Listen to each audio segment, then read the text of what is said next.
अस्सलाम वालेकुम दोस्तों and welcome to my channel RTV। दोस्तों TikTok star Hareem Shah की एक नामालूम शख्स की गोद में बैठे हुए तस्वीर के बारे में कई दिनों से कयासराइयां हो रही है, लेकिन अब हरीम शाह ने खुद इस तस्वीर के हवाले से अहम इंकशाफ किया है।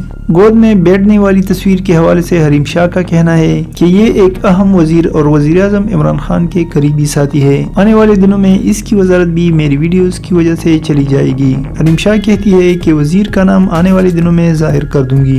दोस्तों अगर गौर से देखा जाए तो मज़कूरा शख्स को पहचानना नामुमकिन भी नहीं है। हरीम शाह ने बताया कि तस्वीर में मैं उनकी गोद में बैठी हूँ, ये मेरे मिशन का हिस्सा है। मिशन करते वक्त बाज़ दफा कई लोगों से प्रैंक होना पड़ता है, मजाक करना पड़ता है और गोद में बैठना भी पड़ जाता है, मगर इन सब का कोई मकसद जरूर होता है। हरीम शाह कहती है मुझे इमरान खान बहुत पसंद है, वो मेरे लीडर हैं। अगर वो वजीर आजम न होते तो ये जितने वजीर बने हैं मैं उन सब की करतूत अवाम के सामने लेकर आती, मगर मैं नहीं चाहती कि इमरान खान की हुकूमत को मेरी वजह से नुकसान पहुँचे। हरीम शाह ने मजीद कहा कि शाह महमूद कुरैशी और इमरान खान के सिवा इन सब वजीरों की ऐसी हरकतें हैं जिसे मैं सामने लाऊंगी तो आप परेशान हो जाएंगे। सच्ची बात यह है कि मैंने बहुत सी वीडियोस इमरान खान की वजह से होल्ड की हुई है।